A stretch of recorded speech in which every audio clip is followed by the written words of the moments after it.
Did you know, according to the Center for Disease Control and Prevention, that oral disease affects 3.9 billion people worldwide, with untreated tooth decay impacting almost half of the world's population, making it the most prevalent of all 291 conditions included in the Global Burden of Disease study?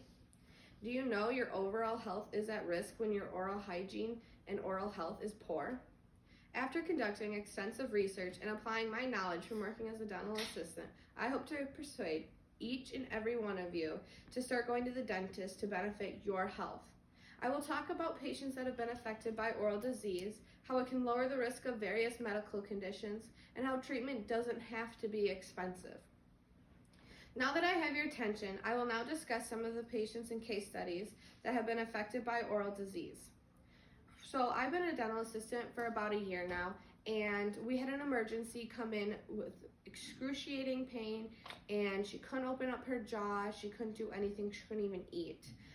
We took a pantomograph, which goes all the way around your head because she wasn't able to open wide enough for individual x-rays, and it turned out that her wisdom teeth were all decayed. It was into the nerve space, and my boss prescribed antibiotics and told her to go to the emergency room if the swelling didn't go down within the next day. My boss then told me that she ended up going to the emergency room. She had to be intubated. She was put into a coma, medically induced coma, because of the pain, and the swelling was going down into her throat, cutting off her airway basically. So then the next day she got her teeth out and the swelling reduced, and she got to go home the next day, which that was awesome, but it can be very scary leaving decay untreated. The next patient has type 2 diabetes and suffers periodontal disease, and they need the first 4 of their teeth removed because of the bone loss. If you leave teeth in there with periodontal disease, the bacteria has a place just to harbor, making the condition worse. So it's just best to get the teeth out of the jaw and move forward with like implants or dentures. This patient saw a significant drop in their sugar levels after they removed just 1 of the 4 infected teeth. Miko Adaki also conducted a study and found that professional oral health care by dental hygienists is effective in preventing respiratory infections in elderly persons requiring nursing care. So they do make a difference with just going to routine cleanings. You're lowering the bacteria and you're making sure they have a clean, healthy mouth. Next, I will discuss how you can reduce the risk of cancer, stroke, heart disease, type 2 diabetes, and etc. by making changes to your routine dental hygiene. By going to the dental office twice a year for routine cleanings, you are getting an oral cancer screening, which if any abnormalities show within those 6 months, the dental hygienist will recognize that, talk to the dentist, and you guys can figure out a plan. It's best to catch things earlier than later, and I'll get to that in just a minute.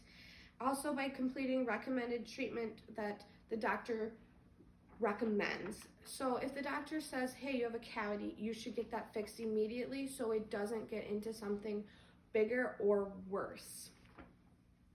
Shalom has found a regression analysis showed that while the more frequent the dental visits, the lower the rate of tooth loss, and the fewer the number of teeth with active decay, the higher, however, the average number of fillings. Even though the average number of fillings has increased, treatment plans don't have to be expensive if caught early enough. I will now explain what will happen if you leave a cavity, a crack, or a chip too long if you don't treat it right away.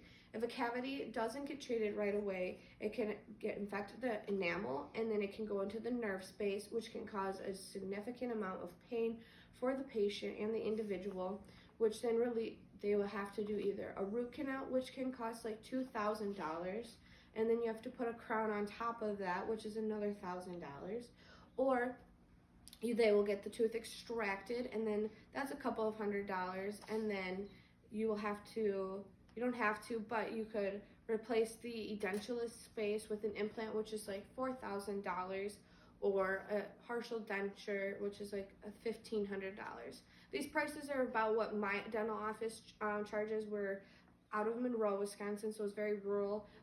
So we're going to be a little bit cheaper than Madison prices, but just keeping that in mind. If you leave a crack untreated, the crack could splinter down into the root even more, which makes the tooth not viable. You can't do anything at that point, and the tooth has to come out. But if you catch a crack early enough on, you can get a crown, which would be $1,000 versus having to spend $4,000 on an implant. And cracks can cause a whole lot of pain too, and cavities can too, and chips can as well. But if you treat them right away, most of the time a filling will fix the problem. If a cavity is small, a filling can fix it. But if you wait years and years before going to the dentist, you're never going to realize that you have a cavity until you go again. So by going to routine cleanings, it tells you if any new cavities have erupted or cracks that have come, then you can get those fixed right away, and it doesn't become a bigger issue later down the road.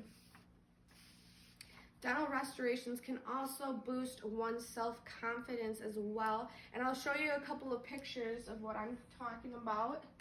So on the top is a patient, not a patient of ours, but off of Google, with decay and recession along the gum lines. And they didn't fix the bottom teeth yet, but you can tell that they did crowns or even maybe implants or a denture, because right here, the teeth have to come out if there's any root tips in there. But giving a patient a brand new smile can help boost their self-confidence immensely. I've seen it firsthand. And here's another picture as well of what Facial 5, which is along the gum line cavities, restored looks like. It just looks better and healthier. I've had a patient come in where they have had their whole upper teeth were rotten, they had decay, and they had periodontal disease. So they needed to come out, and she saved the money to buy immediate dentures, which is placed in right after the extractions are done. And when we put in the immediate denture, her brand new smile made her cry, and she thanked us profusely. So it really does show you what a smile will do for somebody. And Stephen Keagle's determined that an individual, in order to take a voluntary health action, must have a readiness to act. Meaning, if there's not a problem, why people don't go in? Because they're not having pain or discomfort. So they think manual brushing twice a day and flossing is enough to keep up. But there's calculus that builds up, which is just harder than plaque. And you can't get that off with a toothbrush. That's why it's essential that you go to the dentist twice a year. In conclusion, once this pandemic has allowed dental offices to reopen, I encourage you to go to your local dental office and make that first initial appointment. Go in, get the set of x-rays that help figure out what's going on, and then just go from there. Go from the treatment plan. Get in for routine cleanings. Montero states, oral diseases are not usually fatal, but can affect the ability to eat, speak, and socialize.